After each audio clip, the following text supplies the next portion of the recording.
ایک ویڈیو ہے، آپ سے گزارش ہے کہ ویڈیو آخر تک لازمی دیکھیں تاکہ آپ کے بھی نالج میں اضافہ ہو سکے۔ تو دوستو، آج کل کے دور میں انسان کی پہچان عام حالات میں انسان کی ذاتی صفات کی بجائے اس کے نسب اور خاندان سے ہوتی ہے۔ نسب اور خاندان کو یاد رکھنا اور اس کا حوالہ انسان کی ضروریات زندگی میں شمار کیا جاتا ہے۔ انہی خاندانوں میں سے ایک بہت بڑا خاندان گجروں کا ہے۔ گجر قوم نے برِ صغیر میں اس دھرتی پر طویل حکمرانی کا ریکارڈ قائم کیا اور اسی بنیاد پر گجری زبان طویل عرصے تک برِ صغیر کی سرکاری زبان مانی جاتی رہی۔ گوجری خاندان سے تعلق رکھنے والے بہت سے حکمرانوں نے مختلف وجوہات کی بنا پر دنیا میں منفرد مقام پایا اور اس گوجری زبان کے واضح اثرات آج بھی ایران، افغانستان، ہندوستان اور پاکستان کی مختلف علاقائی زبانوں میں پائے جاتے ہیں۔ گوجر قوم آریائی تہذیب کی امین ہے اور اس کے اثرات آج بھی مختلف ممالک میں موجود ہیں اور اس کی جڑیں مختلف علاقوں تک پھیلی ہوئی ہیں۔ یہ قبائل آج بھی ہندوستان، پاکستان، روس، ایران کی آزاد ریاستوں میں بستے ہیں۔ اس کے ساتھ ساتھ اس خاندان کی شاخیں افریقی براعظموں تک پھیل چکی ہیں۔ گوجر، جنہیں گجر کہا جاتا ہے، یہ ایک قدیم زمانے سے برِ صغیر میں بسنے والی قوم کا نام ہے جو برِ صغیر میں 6 صدی عیسوی میں یہاں آ کر بس گئی تھی۔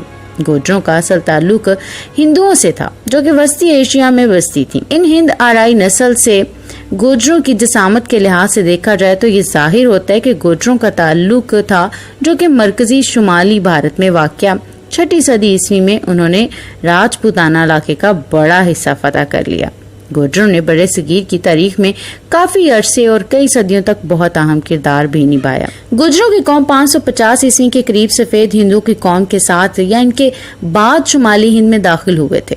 گوجروں کا ذکر سب سے پہلے پانا کی کتاب حشچرت میں آیا ہے جو گوجروں کو ہندوؤں کی طرح ہرش کے باپ کا دشمن سمجھتے تھے۔ گوجروں کی قوم کی مختلف ممالک میں مختلف ناموں سے پہچان ہے، جیسے کہ ابوالبرکات مولوی عبد المالک خان صاحب نے اپنی کتاب شاہان گوجر میں لکھا کہ دوسرے ممالک میں گوجروں کی قوم کو خزر، جزر اور جندر کے نام سے جانا جاتا ہے۔ برِ صغیر میں پہلے انہیں گوجر کی پہچان ملی، پھر یہ گوجر سے گجر کے نام سے جانی جانے لگی۔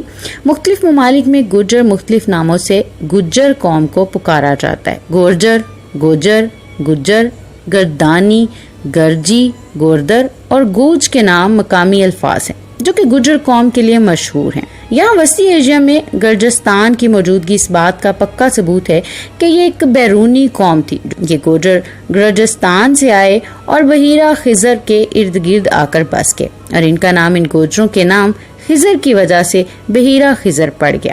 ہندوؤں کے اکثر تاریخی نوشتوں میں لکھا ہے کہ سری کرشن کے وقت گوجر برج ویز میں موجود تھے اور انتہائی معزز اور بہادر سمجھے جاتے تھے۔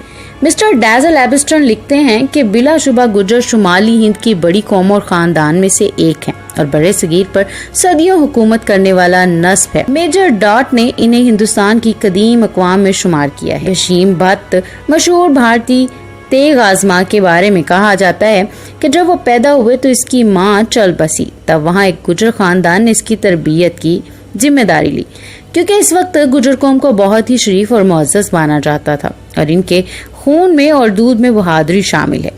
گجروں کی شجاعت کی مثال ہے کہ گجر شیر ہوتے ہیں۔ اس سب سے واضح ہوتا ہے کہ گوجر ہندوستان میں پہلی یا دوسری قبل مسیح کے بعد آ چکے تھے۔ شاہان گوجر میں عبد المالک صاحب نے اگنیکل کے 4 قوموں میں چوہان، چالکویا، پڑھیار اور پنوار کا ذکر گوجروں کے ضمن میں ہی کیا ہے۔ ایک اور کتاب تاریخ گوجر کے مصنف حسن علی چوہان نے اپنی کتاب میں لکھا ہے کہ رامائن میں گوجر کے معنی ہیں جو بعد میں گجر کہلانے لگے۔ یہ عموماً سنسکرت زبان کا لفظ جو لکھے ہیں وہ غازی کے ہیں اور یہ کھشتری ہے جس کے معنی دشمن کو ختم کرنے والا کے ہیں۔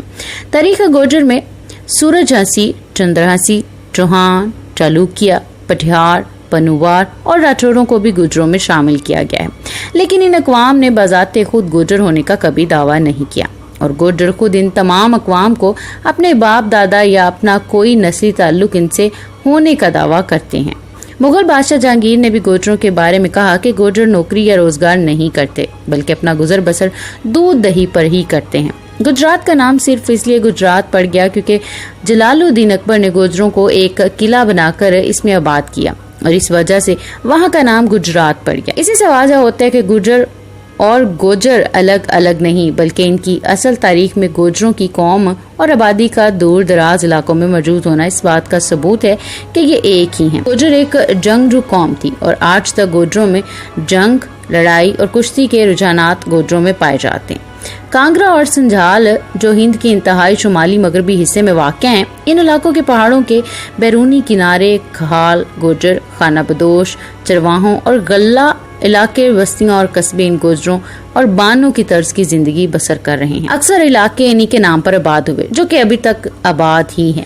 بٹمل جو کنویں آبوہ کے قریب واقع ہے، وہاں اپنی ریاست قائم کی تھی۔ اونٹنی کے نام سے ایک اور کی شاخ بھی موسوم کی جاتی ہے۔ اونٹنی کے خاندان نے عربوں کو جو گوجروں کے علاقہ پر راج کر رہے تھے اور عربوں اور اونٹنی کے خاندان کے درمیان بالادستی کے لیے انہوں نے جنگ کی اور گوجروں نے انہیں راج کرنے سے روکا اور وہاں سے اونٹنی گوجروں کے خاندان کی شاخ موسوم ہوئی۔ اونٹنی کے خاندان کو اس جنگ میں کامیابی حاصل ہوئی اور اس جنگ کے بعد اونٹنی کے خاندان کو اپنے طاقتور پڑوسیوں جو کہ راشٹر، کوٹ اور پال سے جنگیں کرنی پڑی۔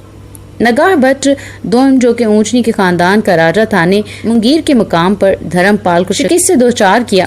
راجہ نگاہ بٹ نے کاٹھیاواڑ، مالور اور راجپوتانہ میں بھی کامیاب لڑائیاں لڑی۔ راجہ نگاہ بٹ کا فرزند جس کا نام بھوج تھا ایک کامیاب اور قابل ترین راجہ تھا۔ اپنے دور کے آغاز میں راجہ بھوج نے راشٹر کوٹوں سے شکست کھائی مگر آخرکار دشمن کو شکست دے کر اپنے کھوئے ہوئے علاقے واپس حاصل کر لیے۔ پرتیہاروں نے جو کہ گوجر خاندانوں کی ہی ایک شاخ تھی، بروچ کے دارالحکومت کنوچ پر قبضہ کر چکے تھے مگر راجہ یشومن سے قبل کی تاریخ نامعلوم تھی۔ 9ویں صدی للتا کشمیر پر حکومت کرتا اور وہاں کا راجہ تھا۔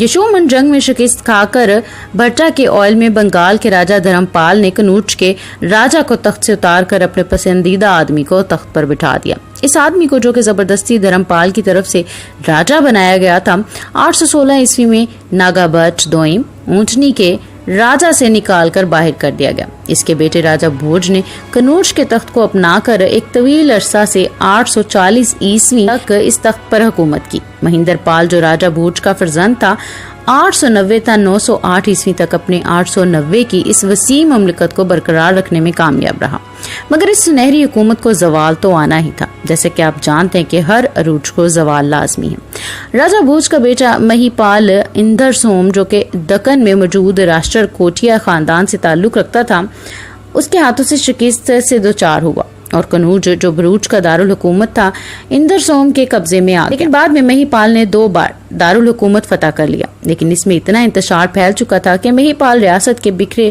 شیرازے کو نہ تو سمیٹ سکا۔ مندوری یا مندر کے مقام جو کہ راجپوتانہ میں واقع ہیں پر پٹھیاروں کی ایک اور ریاست آباد تھی جو کہ راٹھوروں نے ہتھیا لی تھی۔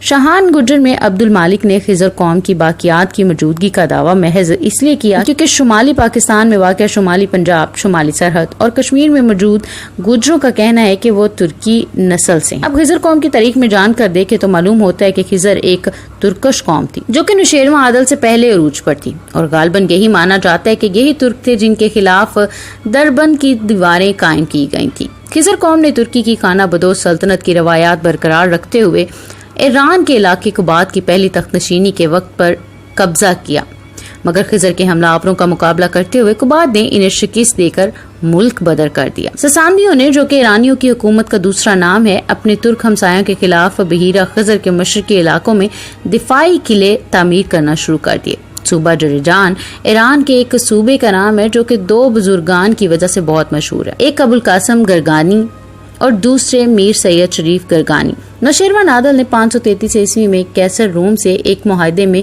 دربند اور کوکاف کے قلعوں کی حفاظت کی ذمہ داری لے لی جس کے بدلے میں نوشیروان عادل کو رومی حکومت نے بڑی رقم دینے کا معاہدہ کیا۔ لیکن اختلاف اس بات پر ہے کہ گوجر خضر نسل سے ہیں۔ یہ اختلاف اس لیے مانا جاتا ہے کہ ترکوں کو مغربی سلطنت جس کی علم برداری یا حکومت افغانستان کے کئی علاقوں پر بھی تھی، وہ حکومت خضروں کی دشمن بن جاتی تھی۔ اس لیے اس بات سے عجب اختلاف ہے کہ جب ترکوں کی مغربی سلطنت خضروں کی دشمن تھی تو گوجروں پر جو خضر نسل مانے جاتے تھے ان کا برصغیر میں آ کر بسنے کا سوال ہی پیدا نہیں ہوتا تھا۔ جو ترک قبائل ساسانی سرحدوں کے قریبی ہمسائے تھے، ان میں سے ایک قبیلہ غز کے نام سے مشہور تھا، اسی نسبت سے ترک قبائل کو غز کے نام سے بھی جانا جاتا ہے۔ غزر ہند آریائی لہجے کے تحت گجر ہی کو کہا جاتا ہے کیونکہ ہند آریائی زبان کے مطابق غین غاف سے اور زے جیم سے بدل دیا جاتا ہے۔ لکھی اور پنجابی زبان کی خدمت کرنے سے گجر خاندانوں کا اثر نمایاں ہونے لگا۔ وارث لدھیانوی نے ماما ٹھنڈیا جھاما چودھری احسن دانش جو کہ مزدور شاعر کہلاتے ہیں اسی گجر قوم کے سپوت ہیں۔